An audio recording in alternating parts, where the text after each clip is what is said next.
Hello बच्चों। तो class twelfth का हम लोग सिलेबस स्टार्ट कर रहे हैं और क्लास ट्वेल्थ के सिलेबस में इस बार आपको मालूम है रिडक्शन हुआ है और रिडक्शन में क्लास ट्वेल्थ में 3 चैप्टर्स को रिड्यूस किया गया है। पिछले एनसीईआरटी और इस एनसीईआरटी में जो डिफरेंस है वो है कि 3 चैप्टर्स क्लास ट्वेल्थ से रिड्यूस किए गए हैं। और अगर क्लास ट्वेल्थ की एनसीईआरटी से रिड्यूस किए गए हैं तो जाहिर सी बात है कि क्लास ट्वेल्थ का जो बोर्ड एग्जाम है उसमें भी ये चैप्टर्स नहीं आने वाले हैं और जो भी कॉम्पिटिटिव एग्जाम्स 11th या 12th के सिलेबस पर बेस्ड हैं, चाहे वो नीट हो चाहे सीयूईटी हो, उनमें भी वो रिड्यूस सिलेबस का ही एग्जामिनेशन यानी टेस्ट पेपर आने वाला है। ठीक है, तो ये बात अपने को याद रखनी है। और जो नया सिलेबस है, जो रिड्यूस सिलेबस है, उसी में से हम एक टॉपिक को लेकर अपनी शुरुआत कर रहे हैं। क्लास ट्वेल्थ का हम लोग सिलेबस शुरू कर रहे हैं और वो है ह्यूमन रिप्रोडक्शन। ठीक है, क्लास ट्वेल्थ का पहले ये 3rd चैप्टर हुआ करता था, लेकिन अब ये 2nd चैप्टर हो गया है क्योंकि 1st चैप्टर को रिमूव कर दिया है। ठीक है, तो इसका नंबर थोड़ा सा ऊपर आ गया, यानी अब ये 3rd चैप्टर क्लास ट्वेल्थ की एनसीईआरटी में हो गया है ह्यूमन रिप्रोडक्शन। और ह्यूमन रिप्रोडक्शन की हम लोग शुरुआत करने वाले हैं बच्चों। ठीक है, हम लोग समझेंगे कि ह्यूमंस में जो रिप्रोडक्शन होता है वो कैसे होता है, क्या क्या उसमें इम्पोर्टेंट जो पॉइंट है क्या, और उन पॉइंट से जो क्वेश्चन बनता है, तो वो सारा डिस्कशन हम लोग इस चैप्टर में करने वाले हैं। तो मुझे उम्मीद है कि अगर आप 12th की प्रिपरेशन कर रहे हो, सीयूईटी या नीट की प्रिपरेशन कर रहे हो, तो ये 12th वाला पोर्शन आपके लिए बहुत इंपॉर्टेंट है। और उसमें शुरुआत करते हैं ह्यूमन रिप्रोडक्शन की। One of the highest weightage जिस टॉपिक का है 12th में से, वन ऑफ द हाईएस्ट, ऐसा नहीं कि ये सबसे हाईएस्ट वेटेज वाला है, one of the highest weightage और हाईली कॉन्सेप्चुअल टॉपिक ही है, हाईली कॉन्सेप्चुअल टॉपिक। ठीक है, बहुत सारे फैक्ट हैं, बहुत सारे कॉन्सेप्ट है, बहुत सारी इंफॉर्मेशन है जिसे हमें ध्यान में रखना है। हाईली कॉन्सेप्चुअल ये टॉपिक है। तो आइए शुरू करते हैं ह्यूमन रिप्रोडक्शन। सबसे पहले बात करते हैं रिप्रोडक्शन की। रिप्रोडक्शन क्या होता है भाई? अब जो डिफिनीशन एनसीईआरटी में लिखी है और जो डिफिनीशन हम समझते हैं वो डिफिनीशन की बात करते हैं। तो reproduction is the production of young ones by an organism. कोई भी ऑर्गेनिज्म अगर यंग वंस का प्रोडक्शन करता है तो उसे रिप्रोडक्शन कहा जाता है। ठीक है, production of young ones by an organism, कोई भी ऑर्गेनिज्म अगर यंग वंस को प्रोड्यूस करता है तो वो रिप्रोडक्शन कहलाता है। लेकिन इसकी एक प्रॉपर डिफिनीशन भी है। ठीक है, हमें दोनों डिफिनीशन याद रखनी है। ठीक है, कौन कौन सी डिफिनीशन? एक जो यहाँ एनसीईआरटी में लिखी हुई है और एक वो डिफिनीशन जो हमारी कॉन्सेप्ट बनाती है। क्या बनाती है? कॉन्सेप्ट। ठीक है, तो जो कॉन्सेप्ट बनाने वाली डिफिनीशन है वो क्या है कि reproduction is a process in which और more than one organism produces a new organism of their same type. ठीक है, one or more than one organism produces a new organism of their same type और same species। ठीक है, तो इस concept को समझेंगे तो क्या बोला जा रहा है समझते हैं। Reproduction is a process in which one or more than one organism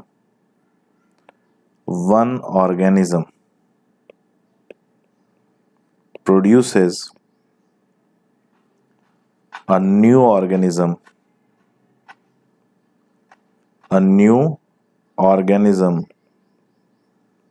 of their same type। ठीक है, और सेम टाइप से क्या मतलब है बच्चों? सेम टाइप से क्या मतलब है? सेम टाइप का मतलब बायोलॉजी में कुछ नहीं होता है। सेम टाइप का मतलब होता है सेम स्पीशीज। ठीक है, सेम टाइप का क्या मतलब होता है? Same species. बड़ी ही टेक्निकल डिफिनीशन, इसको समझो। डिफिनीशन से ही कहानी शुरू हो जाती है। सेम टाइप या सेम स्पीशीज।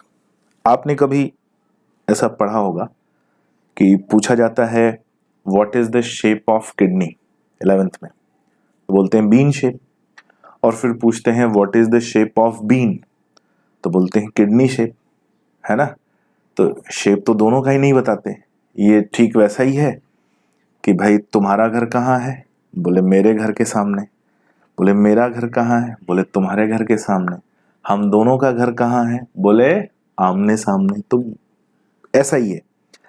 11th में लिविंग वर्ल्ड चैप्टर में जब हमने स्पीशीज को डिफाइन किया था तो वहां रिप्रोडक्शन की मदद ली थी, और 12th में यहां जब रिप्रोडक्शन को डिफाइन कर रहे हैं तो हम किसकी मदद ले रहे हैं? स्पीशीज की, यानी दोनों ही एक दूसरे को डिफाइन कर रहे हैं।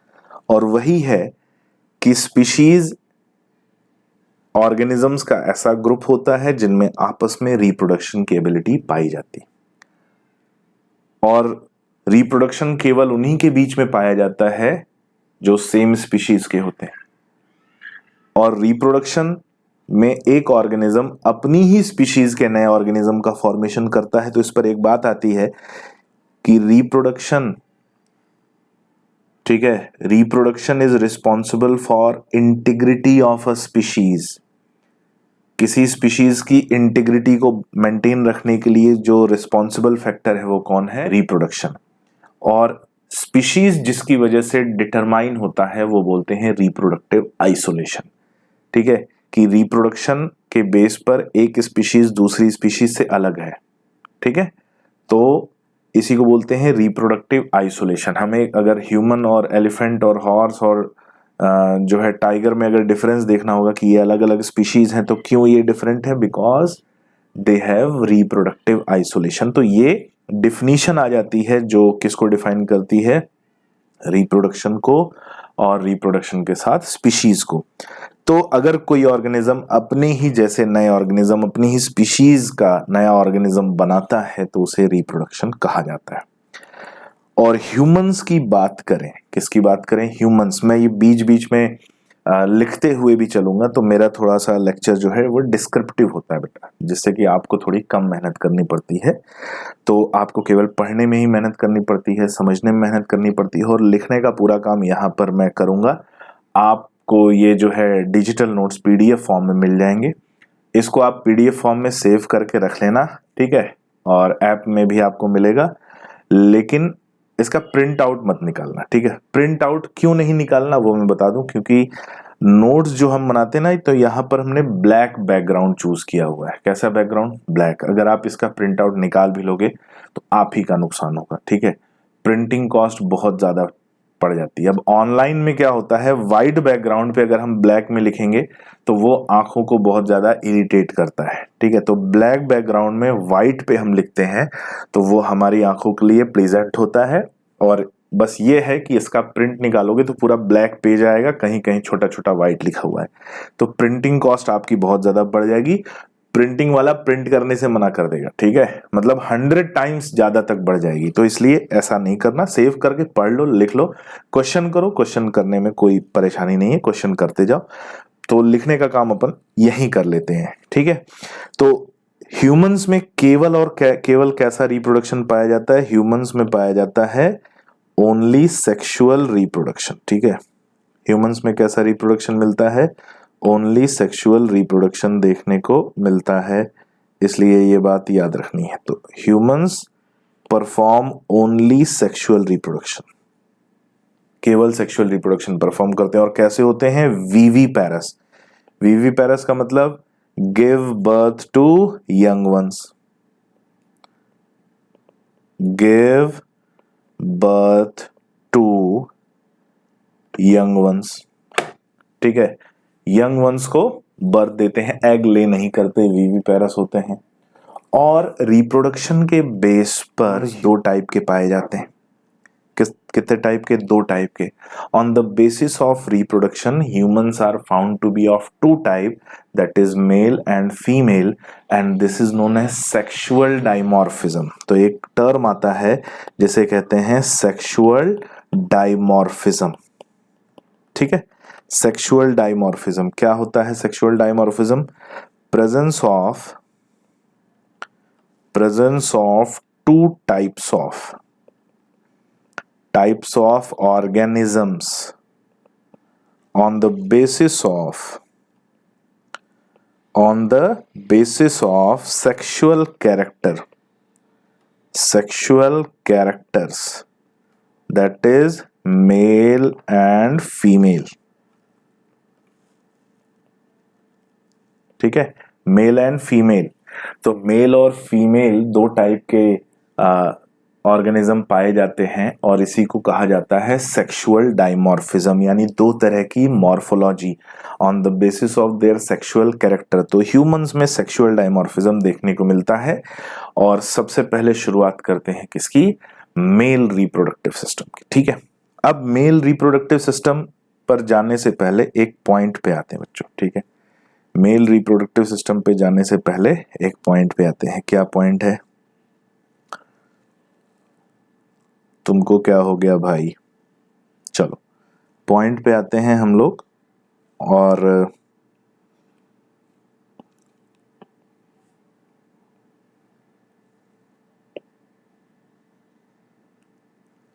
ठीक है, पॉइंट पे आते हैं कि जो मेल और फीमेल में रिप्रोडक्टिव सिस्टम होते हैं।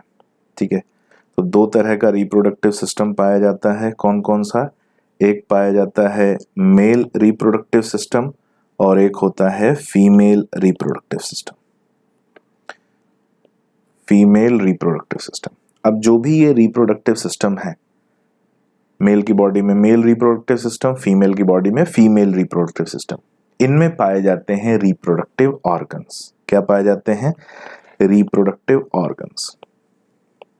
और ये नॉलेज होना बहुत जरूरी है। रिप्रोडक्टिव ऑर्गन्स बहुत सारे होते हैं, देखेंगे कौन कौन से होते हैं। ये रिप्रोडक्टिव ऑर्गन्स दो टाइप के होते हैं। एक होते हैं प्राइमरी, एक कौन से होते हैं? Primary reproductive organ. Primary reproductive organ. और दूसरा होता है accessory reproductive organ. Accessory reproductive organ, ध्यान से सुना। प्राइमरी रिप्रोडक्टिव ऑर्गन किसे कहते हैं और एसेसरी रिप्रोडक्टिव ऑर्गन किसे कहते हैं, ये मालूम होना चाहिए। दोनों में ही प्राइमरी भी होते हैं, मेल में भी होता है, फीमेल में भी होता है। एसेसरी भी मेल में होता है, फीमेल में भी होता है। दोनों में ये जो रिप्रोडक्टिव ऑर्गन हैं ये क्यों पाए जाते हैं और क्या खास बात है? तो किसी भी ऑर्गन को रिप्रोडक्टिव ऑर्गन बनने के लिए तीन क्वालिटीज होनी चाहिए। मतलब प्राइमरी रिप्रोडक्टिव ऑर्गन बनने के लिए तीन क्वालिटीज होनी चाहिए। ठीक है, कितनी क्वालिटीज? तीन क्वालिटीज होनी चाहिए। किसी भी रिप्रोडक्टिव ऑर्गन को अगर प्राइमरी रिप्रोडक्टिव ऑर्गन बनना है तो उसमें तीन क्वालिटीज होनी चाहिए। कौन कौन सी? It should be present from birth. It should be present from birth, पहली बात, बर्थ से प्रेजेंट होना चाहिए। दूसरा, it should perform gamete formation.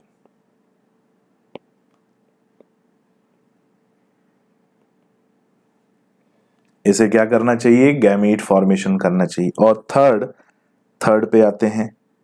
Third क्या है? It should secrete sexual hormone. Secrete sexual hormone. तो कोई भी ऑर्गन अगर ये काम करेगा तो उसे क्या कहा जाएगा? Primary reproductive organ. और ये होते हैं, मेल में पाया जाता है टेस्टिस और फीमेल में पाया जाता है ओवरी। मेल में होते हैं टेस्टिस, फीमेल में ओवरी। तीनों कैरेक्टर इन दोनों में पाए जाते हैं। जो एसेसरी रिप्रोडक्टिव ऑर्गन हैं, दे हेल्प इन या they facilitate in transport of gamete. They facilitate in transport of gamete. ठीक है, गैमीट के ट्रांसपोर्ट में फैसिलिटेट कर रहे हैं। तो मेल रिप्रोडक्टिव सिस्टम में टेस्टिस को छोड़कर जितना भी ऑर्गन प्रेजेंट है वो सब एसेसरी है। फीमेल रिप्रोडक्टिव सिस्टम में ओवरी को छोड़कर जितना भी ऑर्गन प्रेजेंट है वो सब क्या है? एसेसरी। ठीक है, तो सबसे पहले शुरुआत करते हैं मेल रिप्रोडक्टिव सिस्टम की। चलो भाई, mail reproductive system. Mail reproductive system थोड़ा सा खास हो जाता है। क्या खास हो जाता है? इस रिप्रोडक्टिव सिस्टम का एक और नाम है, इसे यूरोजेनाइटल सिस्टम भी कहा जाता है। क्या कहा जाता है? Urogenital system. क्यों कहते हैं यूरोजेनाइटल सिस्टम?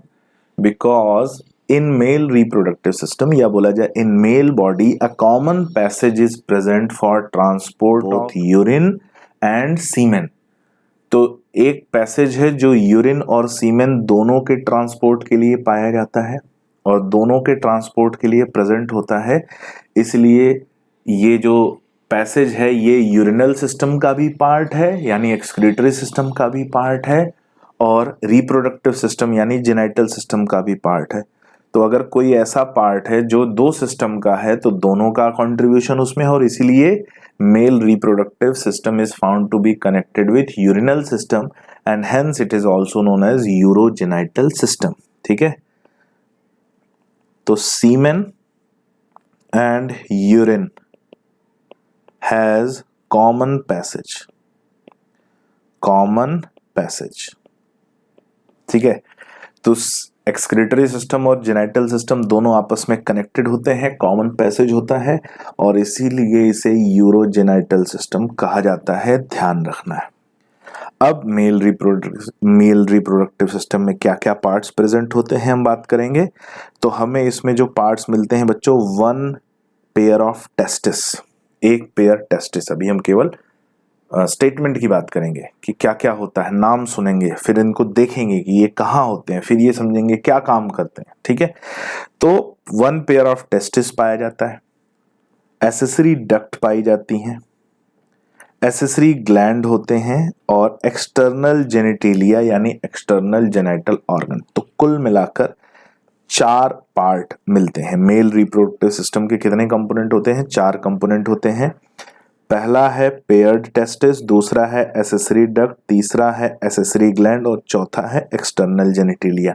तो अगर हमें स्ट्रक्चर को स्टडी करना है तो हमें इन 4 पार्ट्स को स्टडी करना पड़ेगा। ठीक है, चारों पार्ट्स को स्टडी करना पड़ेगा।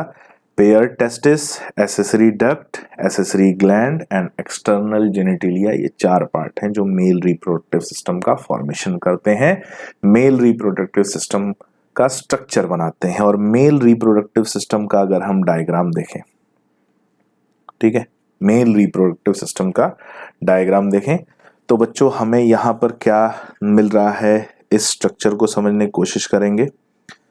तो हमें यहां पर जो कंपोनेंट्स की बात करेंगे तो हमें यहां पर टेस्टिस, 1 पेयर ऑफ टेस्टिस दिख रहा है। ठीक है, ये बॉल के लाइक ओवल शेप के स्ट्रक्चर होते हैं जिन्हें कहा जाता है टेस्टिस। और टेस्टिस प्रेजेंट होते हैं कहां पर बच्चों? एक मस्कुलर कैविटी में पाए जाते हैं, मस्कुलर कैविटी में, और उस मस्कुलर कैविटी को कहा जाता है स्क्रोटम। ठीक है, ये मस्कुलर कैविटी है स्क्रोटम। तो ये टेस्टिस, ओवल और जो मस्कुलर कैविटी हो गई स्क्रोटम। अब स्क्रोटम जो है एब्डोमेन, ये कौन सा रीजन है? Abdomen reason. एब्डोमेन रीजन के बाहर प्रेजेंट होती है। ठीक है, एब्डोमेन रीजन के बाहर प्रेजेंट होती है। अब यहां पर मैं एक मार्किंग कर रहा हूं कि एब्डोमेन रीजन के बाहर प्रेजेंट होती है और इसकी जो ओपनिंग है जो एब्डोमेन में खुलती है उस ओपनिंग को कहा जाता है इंग्विनल कैनाल। याद रखना, इंग्विनल कैनाल। इंग्विनल कैनाल क्या है? It is the opening of scrotum into abdominal cavity. Abdominal cavity में जो ओपनिंग है उस ओपनिंग को कहते हैं इंग्विनल कैनाल। ठीक है, तो इसी के अंदर क्या प्रेजेंट होता है? टेस्टिस प्रेजेंट होता है। आप देख सकते हैं यहाँ पर टेस्टिस प्रेजेंट है। अब टेस्टिस के ऊपर वाले पार्ट में कुछ ऐसा स्ट्रक्चर प्रेजेंट है, हम लोग जब डिटेल देखेंगे तब इस स्ट्रक्चर की बात करेंगे। ठीक है, हाईली कॉइल्ड डक्टल स्ट्रक्चर होता है, आगे बात करेंगे। अब यहां से हम देखेंगे एक ट्यूब जैसा स्ट्रक्चर लूप बनाता हुआ जा रहा है, ट्यूब जैसा स्ट्रक्चर। तो ये जो ट्यूब जैसा स्ट्रक्चर है लूप बनाता हुआ जा रहा है, ये क्या है बच्चों? Vas deferens. क्या ये वाज डिफरेंस? ठीक है, वाज डिफरेंस है। वाज डिफरेंस किसके ऊपर लूप बना रहा है? तो भाई यूरिनरी ब्लैडर, आप देखोगे यूरिनरी ब्लैडर के ऊपर लूप बना रहा है। किसके ऊपर लूप बना रहा है? यूरिनरी ब्लैडर के ऊपर। अब ये जो वाज डिफरेंस जा रहा है लूप बनाते हुए, उसमें एक ग्लैंड खुल रही है। कौन सी ग्लैंड खुल रही है? सेमिनल वेसाइकल ग्लैंड है, वो खुल रही है किसमें ऊपर? वाज डिफरेंस में, यहां खुल रही है वाज डिफरेंस में। ठीक है, वाज डिफरेंस में ओपन हो रही है, देखो यहां पे ये वाज डिफरेंस है और ये है सेमिनल वेसाइकल, ग्लैंड ओपन हो रही है वाज डिफरेंस में। ठीक है, अब वाज डिफरेंस में जब ग्लैंड ओपन हो गई है तो उसके बाद उस का एक डक्ट बनता है, उसे कहते हैं इजैकुलेटरी डक्ट। क्या कहते हैं? Ejaculatory duct. तो ये जो पोर्शन आप देख रहे हो ये क्या है? इजैकुलेटरी डक्ट, छोटा सा पोर्शन। ऊपर से यूरिनरी ब्लैडर से ये यूरेथ्रा जा रहा है और यूरेथ्रा को ही ज्वाइन कर रहा है कौन? Ejaculatory duct. याद रखना, यूरेथ्रा को ज्वाइन कर रहा है इजैकुलेटरी डक्ट। कहां पर ज्वाइन करता है? Inside prostate gland, inside prostate gland. तो यहां से आगे जो कंटिन्यूएशन है वो यूरेथ्रा कंटिन्यू करता है। इजैकुलेटरी डक्ट केवल जाता है कहां पर? वो जाता है प्रोस्टेट ग्लैंड में, यूरेथ्रा में मर्ज हो जाता है। अब यूरेथ्रा से, जो यूरेथ्रा प्रोस्टेट ग्लैंड से बाहर निकल रहा है, तो यहाँ पर दो स्वेल्ड स्ट्रक्चर दिख रहे हैं जिन्हें कहा जाता है बल्बो यूरेथ्रल ग्लैंड। कितने होते हैं? 2, यानी 1 पेयर होते हैं। और यहां से जब यूरेथ्रा बाहर जा रहा है तो मेल जेनाइटल ऑर्गन प्रेजेंट है जिसे कहा जाता है पेनिस। क्या कहा जाता है? पेनिस। पेनिस का एंटीरियर ब्रॉड होता है जिसे कहते हैं ग्लैंस पेनिस, और उसके ऊपर एक लूज स्किन पाई जाती है जिसे कहते हैं प्रिप्यूस या फोर स्किन। क्या कहते हैं? प्रिप्यूस या फोर स्किन कहा जाता है। ब्रॉड पोर्शन है, ब्रॉड पोर्शन है glans penis, broad and smooth portion glans penis, और उसके ऊपर एक लूज स्किन की कवरिंग जिसे कहते हैं प्रिप्यूस। तो ये हमें स्ट्रक्चर दिख रहा है मेल रिप्रोडक्टिव सिस्टम का। किसका दिख रहा है बच्चों? मेल रिप्रोडक्टिव सिस्टम का। मुझे उम्मीद है ये स्ट्रक्चर आपको समझ में आ रहा होगा। ठीक है, तो मेल रिप्रोडक्टिव सिस्टम में बाकी जो इसके सराउंडिंग में पार्ट्स प्रेजेंट होते हैं, यहाँ यूरेटर हमें दिख रहा है, यूरेटर जो किडनी से आ रहा है और यूरिनरी ब्लैडर में ओपन हो रहा है। पीछे हमें वर्टिब्रल कॉलम दिख रहा है। ठीक है, तो ये पोस्टीरियर रीजन है, और ये डाइजेस्टिव सिस्टम का पार्ट हमें रेक्टम यहाँ दिख रहा है। तो ये जो है पोस्टीरियर रीजन में पाया जाता है। अब बात आती है कि ये मेल रिप्रोडक्टिव सिस्टम का स्ट्रक्चर है बच्चों। ठीक है, एनसीईआरटी में बना हुआ है। आप देखिएगा, जो मैंने बातें बोली हैं उन्हें आप याद रखिएगा, क्योंकि आगे हम इन्हीं बातों का डिस्कशन करने वाले। ठीक है, ये साइड व्यू था बच्चों जो हमने अभी देखा। ये कैसा व्यू है? Side view. अब आते हैं फ्रंट व्यू में। अब आते हैं कहाँ? फ्रंट व्यू में। फ्रंट व्यू में आएंगे, जब फ्रंट व्यू को देखेंगे तो हमें यहाँ पर थोड़ा सा जो इसके स्ट्रक्चरल जो सिचुएशन है वो थोड़ी और अच्छी होती दिखाई देगी। कैसे दिखाई देगी? हम देखेंगे सबसे पहले किसको? टेस्टिस को। भाई ये टेस्टिस ओवल है। अब टेस्टिस का अगर हम लॉन्गिट्यूडनल सेक्शन देखेंगे बच्चों, तो यहाँ पर हमें लॉन्गिट्यूडनल सेक्शन में हमें सेगमेंट दिखाई दे रहे हैं। क्या दिखाई दे रहे हैं? सेगमेंट। इन सेगमेंट्स को कहा जाता है टेस्टिकुलर लॉब्यूल। तो सेगमेंटल स्ट्रक्चर होते हैं टेस्टिस के अंदर जिन्हें कहा जाता है टेस्टिकुलर लॉब्यूल।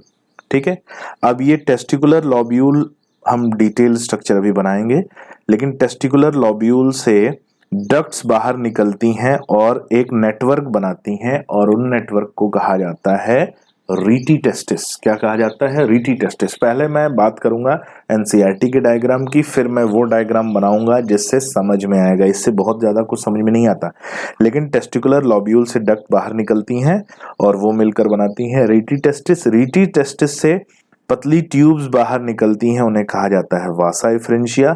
वासा एफ्रेंशिया मिलकर हाईली कॉइल्ड स्ट्रक्चर बनाते हैं जिसे कहते हैं एपिडिडाइमस। ठीक है, क्या कहते हैं? एपिडिडाइमस।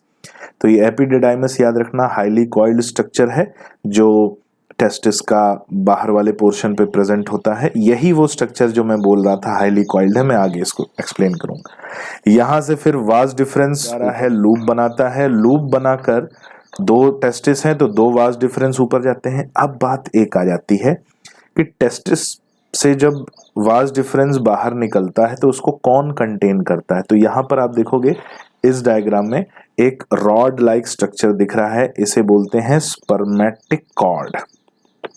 क्या कहते हैं? Spermatic cord. तो vas deferens is contained inside spermatic cord.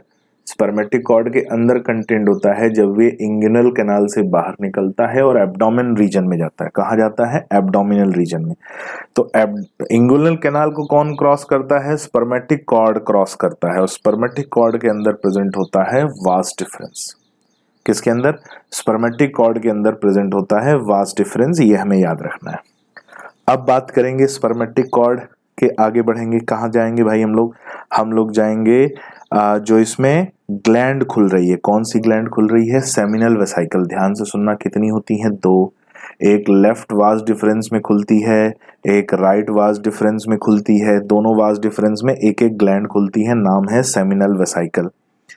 और जुड़ने के बाद इजैकुलेटरी डक्ट बनती है जो प्रोस्टेट ग्लैंड में एंटर करती है। ऊपर देखेंगे प्रोस्टेट ग्लैंड में यहां एंटर कर रही, प्रोस्टेट ग्लैंड में एंटर कर रही है। एनसीईआरटी आप लेके बैठो, मुझे उम्मीद है, ठीक है, लेके बैठोगे एनसीईआरटी। प्रोस्टेट ग्लैंड में एंटर कर रही है और प्रोस्टेट ग्लैंड से जब बाहर निकल रही है तो 1 pair of Chhotu Chhotu gland पाए जाते हैं जिन्हें कहा जाता है बल्बोयूरेथ्रल ग्लैंड। यहां पर प्रेजेंट है बल्बोयूरेथ्रल ग्लैंड। देखिए कहां प्रेजेंट है बल्बोयूरेथ्रल ग्लैंड, छोटे छोटे ग्लैंड है। ये भी कितने होते हैं? 1 पेयर यानी 2। और ये किसमें खुलते हैं? यूरेथ्रा में खुलते हैं, ठीक है। बल्बोयूरेथ्रल ग्लैंड यूरेथ्रा में खुलते हैं और यूरेथ्रा से फिर बाहर निकलता है, क्या है? ये है यूरेथ्रा, बाहर रिलीज होता है जो यूरिन और सीमेन दोनों को कैरी करता है और मेल एक्सटर्नल जेनिटेलिया में कंटेन होता है जिसे हम पेनिस कहते हैं। मस्कुलर ऑर्गन है। क्या कहते हैं? पेनिस मस्कुलर ऑर्गन है। इसका एंटीरियर पोर्शन ब्रॉड होता है और स्मूथ होता है जिसे ग्लैंस पेनिस कहा जाता है और उसके ऊपर एक लूज फोरस्किन पाई जाती है जिसे प्रीप्यूस कहते हैं, ठीक है। तो ये था किसको लेकर? मेल रिप्रोडक्टिव सिस्टम का स्ट्रक्चर, ठीक है। उम्मीद है बच्चों आपको समझ में आया होगा मेल रिप्रोडक्टिव सिस्टम का स्ट्रक्चर। तो क्या क्या होता है मेल रिप्रोडक्टिव सिस्टम में जो अभी हमने देखा? तो प्राइमरी सेक्स ऑर्गन पाए जाते हैं। प्राइमरी सेक्स ऑर्गन में क्या है? टेस्टिस प्रेजेंट होता है, पेयर्ड फॉर्म में टेस्टिस प्रेजेंट होते हैं। ये क्या करते हैं? गैमीट फॉर्मेशन यानी स्पर्म बनाते हैं और टेस्टोस्टेरोन हार्मोन सीखते हैं। क्या सिक्रेट करते हैं? Testosterone hormone. Testis are formed within the abdomen. Testis का फॉर्मेशन एब्डोमेन में ही होता है और फॉर्मेशन यानी एम्ब्रियो स्टेज की बात हो रही है। जब भी कोई चाइल्ड का फॉर्मेशन होता है, जब बर्थ होने वाली होती है तो उसकी एम्ब्रियो स्टेज में टेस्टिस जब बनता है तो पहले वो स्क्रोटम में नहीं रहता, वो रहता है एब्डोमेन में। एब्डोमेन से धीरे धीरे 8th मंथ ऑफ प्रेगनेंसी में वो डिसेंड होता है और कहाँ जाता है? स्क्रोटम में। कौन सी कैनाल से होते हुए? स्क्रोटम की जो ओपनिंग थी इंग्विनल कैनाल, हमने लिखा इंग्विनल कैनाल से होते हुए। क्यों जाता है स्क्रोटम में, क्यों एब्डोमेन में नहीं रह सकता? क्योंकि टेस्टिस का काम होता है गैमीट फॉर्मेशन और गैमीट फॉर्मेशन के लिए टेस्टिस को बॉडी टेम्परेचर से लेस टेम्परेचर की रिक्वायरमेंट होती है। कितना less temperature? 2 to 2.5 degree Celsius less temperature than body and that is why testis hang outside abdomen into scrotum, ठीक है। स्क्रोटम के बाहर हैंग करता है और ताकि स्पर्मेटोजेनेसिस नॉर्मल हो। तो कभी कभी किसी में क्या होता है, कुछ लोगों में एबनॉर्मलिटी होती है और testis fail to descends in scrotum and that condition is known as cryptorchidism. That condition is known as cryptorchidism. Cryptorchidism क्या होता है? When testis fails to descends into scrotum, when testis fail to descend into scrotum। और ये जो लोग होते हैं जिनमें क्रिप्टोकोरिडिज्म पाया जाता है, ह्यूमंस की बात करें, they are found to be sterile. इनमें गैमीट फॉर्मेशन नहीं हो पाता क्योंकि इनमें टेम्परेचर मेंटेन नहीं हो पाता, ठीक है। तो टेम्परेचर मेंटेनेंस बहुत जरूरी है किसके लिए? स्पर्मेटोजेनेसिस के लिए। किसके लिए? स्पर्मेटोजेनेसिस। नेक्स्ट आते हैं, each testis is oval shape. हर एक टेस्टिस कैसा होता है? ओवल शेप का होता है। Length 4.5 centimetre, width 2 to 3 centimetre and each testis has about 250 testicular lobule जिन्हें हम सेगमेंट्स कह रहे थे। क्या कह रहे थे? टेस्टिकुलर लॉब्यूल या सेगमेंट्स कह रहे थे। हमने बोला कि इनका हम डिटेल डिस्कशन देखेंगे कब? जब हम टेस्टिस का स्ट्रक्चर बनाएंगे, ठीक है। किसका स्ट्रक्चर बनाएंगे बच्चों? टेस्टिस का स्ट्रक्चर बनाएंगे तो बहुत डिटेल डिस्कशन हम इसका देखेंगे, ठीक है। चलिए, मुझे उम्मीद है आप लोगों तक मेरी जो रिकॉर्डिंग है वो सही पहुंच रही है, कोई बने, ठीक है। तो ये अभी बेसिक इंफॉर्मेशन किसके लिए? टेस्टिस और मेल रिप्रोडक्टिव सिस्टम के लिए। और आगे बढ़ेंगे हम लोग नेक्स्ट क्लास में, नेक्स्ट लेक्चर में, जहां हम लोग क्या देखेंगे, टेस्टिस का डिटेल स्ट्रक्चर देखेंगे बच्चों। बहुत जो है उसमें थोड़ा टाइम लगता है, टेक्निकल पॉइंट होते हैं, और ये उसे हम लोग नेक्स्ट लेक्चर में देखेंगे। और लॉन्गिट्यूडनल सेक्शन ऑफ टेस्टिस से हम लोग अगले लेक्चर की शुरुआत करेंगे। तो आज के लिए बच्चों इतना ही, और मिलते हैं नेक्स्ट क्लास में, नेक्स्ट लेक्चर में लॉन्गिट्यूडनल सेक्शन ऑफ टेस्टिस के साथ। देख रहे हैं हम लोग मेल रिप्रोडक्टिव सिस्टम।